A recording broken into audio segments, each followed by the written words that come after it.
the holidays are supposed to be cheerful, but they can trigger intense stress and emotions, even for those who appear fine on the surface. To find out what to do when the season feels heavy and how to help someone who is struggling, Greg Zed is a mental health professional and certified in suicidology. Greg? Yes, it's great to be here and an honor and a privilege to return to let the conversation begin. And quite timely that we would talk about great segue to talking about stress for the holidays, because a little bit of information goes a long way. And what we know and aware of can, in fact, help us not only cope during the holidays, but actually thrive. Okay. And So, what are you getting? I mean, nowadays, I mean, as we approach the Christmas holidays, I mean, I'm walking about town here in Montreal, the Griffintown section, and as time's progressing, I'm finding more and more of the homeless people struggling for handouts and looking for people to help them out, and we see more and more of this. What are people doing to help these folks out, or what do you think we should do? Because it's also a stressor for me as someone who's doing okay in life, and just trying to find some ways to help these individuals out. It also has a little bit of it's a little bit of a depressing moment for myself as well, Greg. Right? yeah, that's correct, Eddie. And I guess not to be in denial and to at least not admit it, but confront it, that is first and foremost very, very important. But from our previous show, when we talked about stress, we left the viewing audience with a very strong message, and that is to control the controllables. So as we go into the festive season, the one layer that we never prepare for is we don't realize how impactful external stimuli can be. Now, in plain English, what that means is that there are many, many commercial organizations that are promoting the festive season, to be jolly, to be, Right. you should be fa la la la la la la la la. And in reality, if you look at reality that most of us do, whether it be increased in sales of food and things of that nature, there has to be not only a delicate balance, but we all have to go off automatic pilot, and we have to remind ourselves that there are a whole raft of things, and I have about 24 ideas, and that would be helpful as starters. And the Right. first one is you're not required to feel festive to be validated. In other Hmm. words, for you to be valid, you don't have to be festive. Yes, they're pushing festive on you, but there's no reason why you have to be festive. You are Hmm. what you are. And for example, for many people, Christmas is gloom and doom. It's a time for gift giving when they can't afford it. And so you got to be very careful not to be swallowed up by that overarching, or, you're on the other end, Mr. Grinch or Scrooge. You don't have to visit, for example, traditions that hurt you. In Right. other words, if you've had an experience which seems to be hurtful, why would you cognitively go back into a situation? So stay away from toxic situations that you have a feeling of uncomfortability, Hmm. and you certainly don't have to spend money to show love.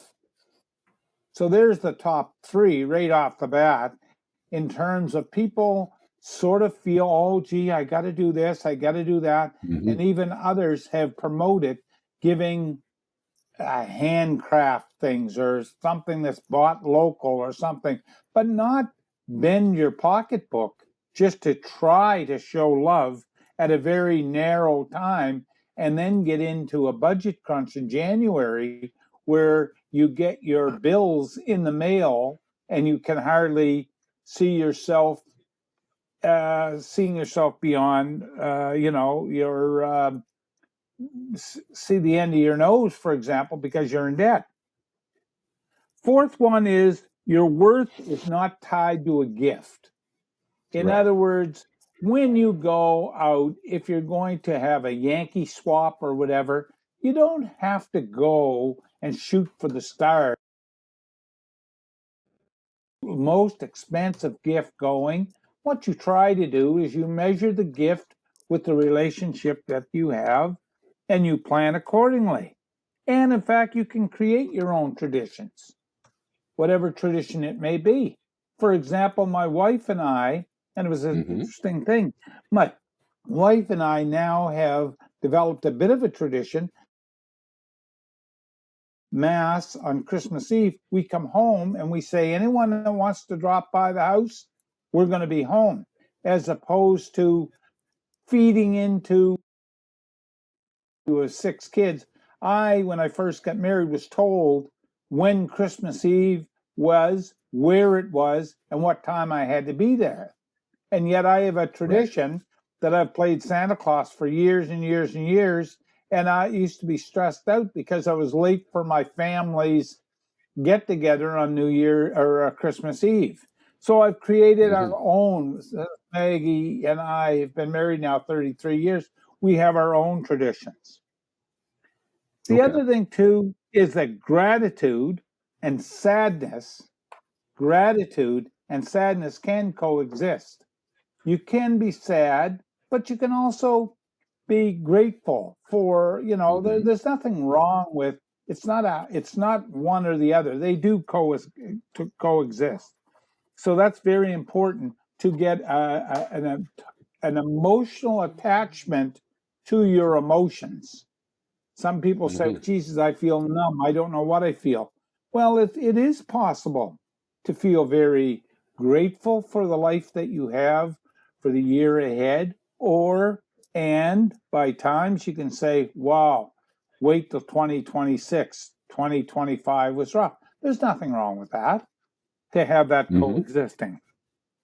You're not obligated to entertain every question about your life.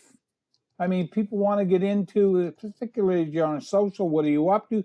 I remember coming back from university, I just froze to go to a family gathering. They wanted to know what you were doing at university, how are you making out, what are you enrolled in, and the standard questions. And I always felt that to be pressure. And I would really say, geez, are they not interested in me? Just how am I doing? What are you up to? What have you been doing? But no, you become a slave, if you want, to answer all the questions that may Right. be directed at you, which are probably not as malicious as they sound because people are making small talk. Another one that's very important, particularly with family, is it's okay. They often say, oh, make sure you take your own car, but leave early. There's no reason why you Mm-hmm. have to plug it out. Now, you don't go in and sort of say, okay, I got an hour to stay here to tolerate because you're setting yourself up. But, enough, not distraction, but the human body and the human mind can only take so much. And when you're feeling, exhausted and mentally drained, it's like a bank account. And emotions can get draining. And it's particularly and I know I use our family as an example. We used to Mm-hmm. have, one night it's my older brother, then it's my sister, then my second sister.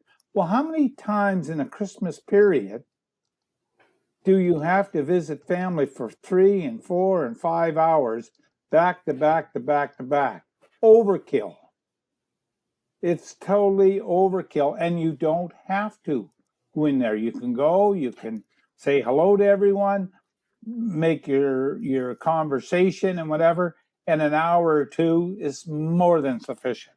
So Right. leaving early from any sort of thing. And today, people are bouncing from sometimes party to party, or the other extreme is, sadly, there are people that don't get invited anywhere. You know, when they say, oh my God, I'm going to be home, I'm going to be alone. And so Hmm. loneliness creeps in. So you got to get that delicate balance of what makes you, in your case, I say, Eddie, what's going to Right. make you comfortable with your wife during Christmas? What are the kinds of things you want to carve out for yourselves? You're a team. And what do you want to do? And Right. take control of what you want to do. You don't have to attend every gathering you're invited to. You Hmm. know, just as an aside, I remember this year here, and it's a true story. I was invited to a particular party. Doesn't really matter. And it was a dinner party. It was actually a club and an organization. And a guy came up to me and he said, "Can I talk to you?" And I said, "Sure." He said, "I hear you nestled your way in on our table at the Christmas party." I said, "Yeah, it's going to be great. I'm really looking forward to it." And, I Hmm. was all excited. He said, "Well, our family had a tough year. If you're sitting at our table, can you tone down your, gregariousness?" Your And I said, enthusiasm. "Oh, my enthusiasm, my passion, my gregarious toned down."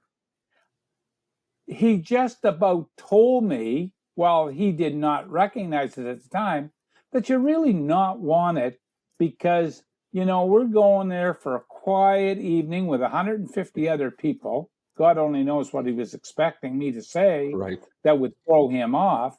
So when I Hmm. got home from where I had seen him, I called and I said, "Look, I've had an opportunity to rethink what comments you were offering. I really think I'm going to sit this one out. I mean, you Right. had a very tough year. For whatever reason, I need to tone down. Let's just, oh, no, no, no, you're getting the wrong impression." I said, "Let's leave it at that." And it was left at that. And I didn't go on Sunday night. And it was the best Hmm. investment of my own mental health because I was full of joy. And, this lad was trying to just get through what he had to go to. So again, you don't have to Right. go to every gathering. Slow down is a valid way to cope with being overwhelmed. We all get overwhelmed by times. Just Right. slow everything right down. Slow, just take a deep breath. Yeah. You don't have to I do can everything. relate to that. I can certainly relate Sure. to that. I mean, you, Greg, like, I mean, this is what you're describing here is, very much so with the craziness that comes along with all the invitations you're going to get first and foremost, probably from family first, and then you've also got all your siblings, your parents and your siblings, and then you have you have your good friends, and everybody's, trying to uh, get into a little bit of a rat race scenario just to get the Christmas holidays orchestrated, and then probably have to go through the same exercise for the big New Year's Eve party. So it's a constant stressor for all walks of life, I would imagine.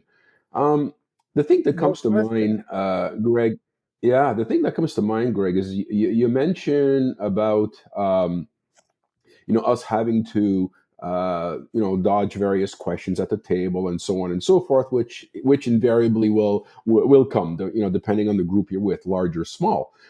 And we'll have a difficult time sometimes surrounded by a lot of people, and we'll go into the Christmas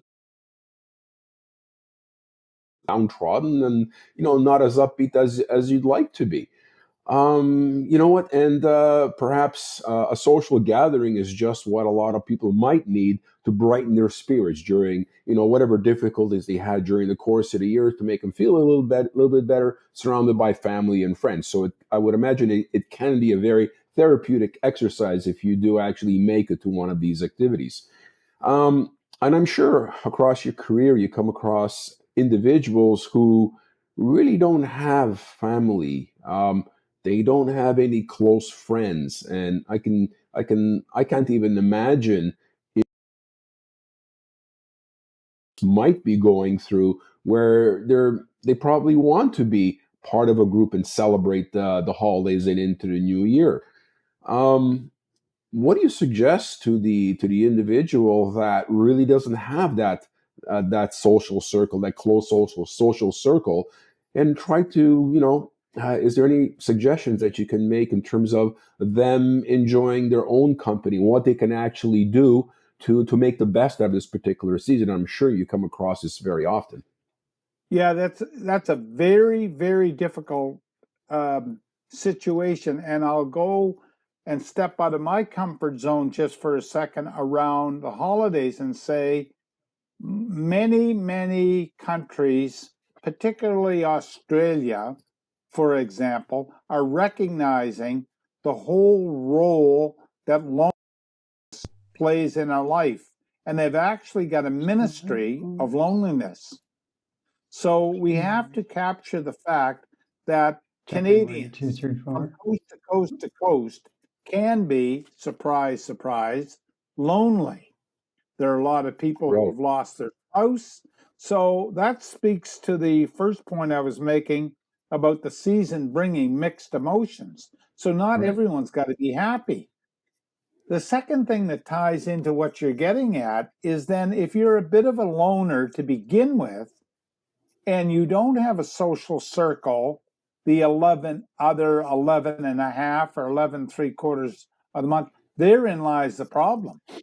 Right. And so, as a caring community, organizations, whether it be social clubs like Rotary, Lions, etc., church groups, or people of faith have, it's to figure out and how can we be creative so that we get to what I call high risk people, people Hmm. that are lonely or by themselves. For example, in an apartment complex, inclusion. What do we do as a society, not around Christmas, but in general? For example, in the suicide world, we think it's great enough to post, there is help, there is this, a number, and all that. But are we kind? Do we go Right. down the street and say hi to someone who we haven't seen? Or in church, do we say, "Oh, by the way, what are your plans for Christmas?" Do we Right. reach out to strangers or neighbors or whomever? The answer simply is no. As a Hmm. society, we have not been an outreach society, but yet major organizations such as the Salvation Army, for example, and other organizations like that, the Canadian Mental Health Association, will talk about the numerous things, including food banks and shelters and organizations like that, that are dealing and trying to support the hard to um, reach. And in Canadian life, it's the homeless. We have more people per capita now living on the streets in the last year than we have in the last 10 years put together. Wow. So, what and how do we become as a society? And my good, cherished friend from music days years ago at Dalhousie University, Valdi, and I had coffee on his way through to Nova Scotia. He was playing a gig in Nova Scotia, and he came over on the Digby boat, and we got talking about life in general. And he says, "Greg, you spent 50 plus years without a sick day in addictions and mental health.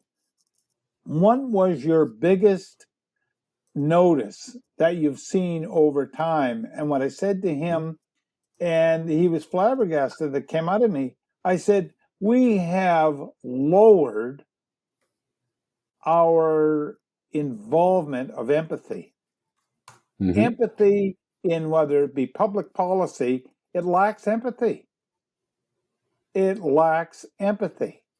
It lacks Wow. empathy in the fact that we don't reach out. We call it outreach and we talk about wraparound services, but look at the individual who we wrap services around. They're all paid services. They don't have friends. We don't teach people how to network. We don't teach the skill of how to get people that are, included in our church groups or in our social groups or in our hockey games or whatever it might be. So, to the question earlier raised, what do you do with the homeless person on the street? You have to figure out and carve out not a limit, but what is your Mm-hmm. framework? Right. What are you prepared to do? If you want to donate or a meal or something like that, then that's one way of doing it. Many Mm-hmm. people think if you give them money, it's only for drugs, and they make that decision that no, I'm not going to give them any money. So you give them maybe a coupon or a voucher for meals or whatever. So I think really it begins way before holidays. It really feels like we as a community have to add something to these strategies, whether it be the homeless file or the housing minister has to figure out how are we going to get people with income, how are we going to get them attached? How people attached without spending money so that their entire life is surrounded by paid individuals. And therein Right. lies the answer to everything that we're taught, whether it be Christianity or any sort of feeling about our fellow human being. How do we connect Right. with people?